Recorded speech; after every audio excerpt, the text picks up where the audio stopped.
Hey everybody, welcome to Module 5. It's Dr. Jensen, and we're studying the methods of studying terrorism. I had to be really careful in how I named this module because I didn't want to call it Methods of Terrorism. That sounds really bad. In fact, I was in front of about 150 faculty a few weeks ago, and they had asked me, "What are you teaching currently?" And I said, "I'm teaching a class on terrorism." And they kind of sat there for a moment, and I told them, "It's not a how-to class." And they started laughing. But that being said, I bring this up for a reason. It's kind of my disclaimer or warning that when you get really interested in a topic like terrorism and you start trying to find images and research and materials about it, it can look a little bit suspect to others. And it can look like you're plotting your own attack when really you're just researching a behavior. So I've had this happen to myself personally, where I've had websites and emails shut down because of suspicion of activity, and I've had to go meet with IT professionals and document what I was doing, and they said, "Oh, okay, yeah, we'll give your access back to you," because they have lots of safeguards in place for this sort of thing. My curriculum developer that helps me with some of the coloring and design work of the course was actively helping me find some images to use in the modules. And as he searched on things like bombers and suicide vests and protests, Google quickly shut down on him. And he was given a message from Google saying, "Your account is under review, and we will notify you when the review is completed." And so he was a little nervous that maybe he was going to have people in suits knocking at his door under suspicion of plotting terrorist activities. So he quickly hung a flag on his door and put a note that said, "I love America, please don't arrest me."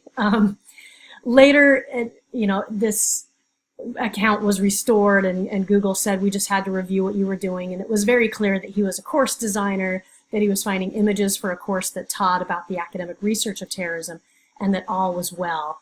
But I mention this again because occasionally students want to research this kind of thing further, and so there are risks that come with finding images and content and material about it that you need to be aware of.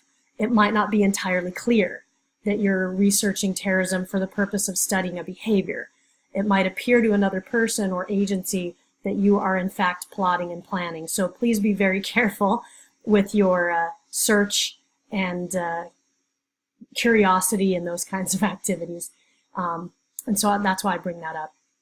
So in methods of studying terrorism, I recognize that your reading has been a little heavier in some weeks and a little bit lighter than in others, and that's to give you some much needed breaks and also give you time to go back and take some notes on your readings, go review a few things to help get you ready for the exams, because you'll want to make sure that you remember what you read and some of the takeaways so that you can be successful on the exams.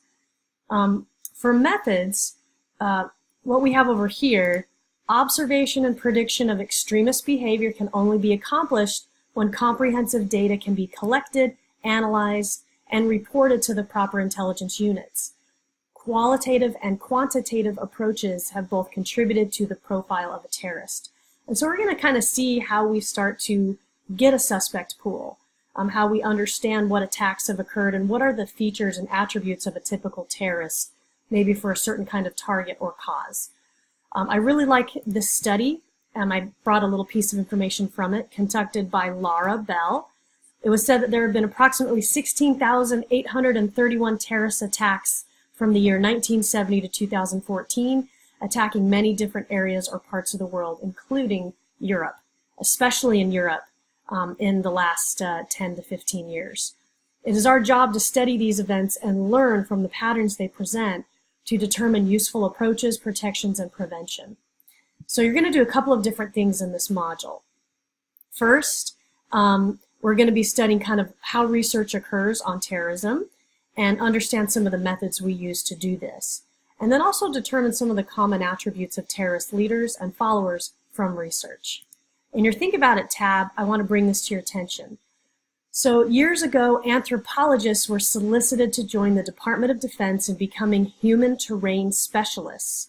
So they had skills and language ability and so forth to conduct field work to better understand marginalized cultures in terrorist states and produce actionable counterinsurgency intelligence. So basically you had researchers that had skills in field work and jotting and interviewing and kind of living within and among ostracized or even tribal groups, trying to determine how some of these terrorist cells were operating.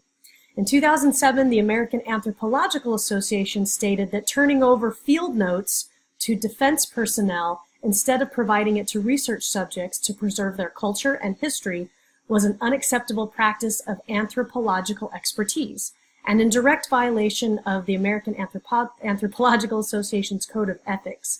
What do you think? And by the way, these anthropologists were getting $350,000 to $450,000 a year to go do this in places like Afghanistan. And they were also in very dangerous circumstances. They could be shot sight unseen in direct war zones. So it was a very deadly job to do. And so that's why the American Anthropological Association kind of washed their hands of it, thinking it wasn't a good practice to do, even though the Department of Defense felt it was very needed for our protection. So there's some controversy here about how far we should go and at what price should we pay to determine how groups are gathering in some of these countries. So I leave that for you to ponder. Your readings for the week are simply one article. That's it. One article. So this is How Does Studying Terrorism Compare to Studying Crime? Make sure you read this article carefully and take some notes. It's a classic article from 2004 that starts to show you some of what we do to study deviant behavior and then how we might use some of those things to study extremist behavior. In your videos, you have a lecture by me on quantitative versus qualitative research methods and how they work. Make sure you take notes. You also have examples of research and data out there in the terrorism research world. I also show you my research in the IRB and some help for designing a study assignment. So you'll want to look through that to kind of understand some of how you would put a study together, because that's one of your assignments in the Activities tab. You're also going to watch a film called Black Money that deals with the financial side of studying that paper trail of terrorist activity, which also needs to be researched. Oftentimes you need attorneys and accountants to do this type of work, but I wanted to make sure I didn't leave that out. So just a note up here in the module, when you watch Black Money, you will also find that a good paper trail of finances like corruption, money laundering, arms deals, bribery, counterfeiting, and drug trafficking also helps determine terrorist groups and assists in investigation and apprehension. So if we can't determine that you're plotting an attack, we can possibly get you for those other types of offenses. Methods of detection in finance, economics, and accounting are also useful here. This is why often many organizations such as the FBI, the State Department, the CIA, and the Justice Department like to see applicants with finance and accounting backgrounds. So if you're thinking of working in one of those departments, you might want to pick up some classes in those areas, maybe even a minor or perhaps even double majoring in that area, or maybe going to law school. That's kind of the way things are nowadays with these agencies. Let's go to your Activities tab. And here is your Design a Study assignment. And after completing the material on methods, determine a terrorist topic of interest you would like to know more about, like their funding, target selection, recruitment, propaganda, group attrition, use of media, migration, and then you're going to design a study and submit your responses. I give you some examples of some topics to get you started, but make sure you watch that Jensen research video that gives you some tips. Then you have your first exam, Terrorism Exam 1 for modules 1 through 4. So make sure you review and study that material. You'll complete Exam 1 available in quizzes. You only have one attempt and 45 minutes to complete the exam, and there are 25 multiple choice questions. And I give you a list of topics to particularly pay attention to. So this is where you want a comprehensive set of study notes to prepare. Notice at the very bottom of the module it says material for Module 5 will be covered in Exam 2. So that'll happen closer to about week 10 in the class. So make sure you also provide yourself time to take some notes for this module on methods, which is going to be covered a little bit later. So that's how I would organize your week. Again, if you have any questions about methods of studying terrorism, please reach out. I'm always excited to see your observations and hear what's interesting to you, and I wish you luck on this week's material. Thanks.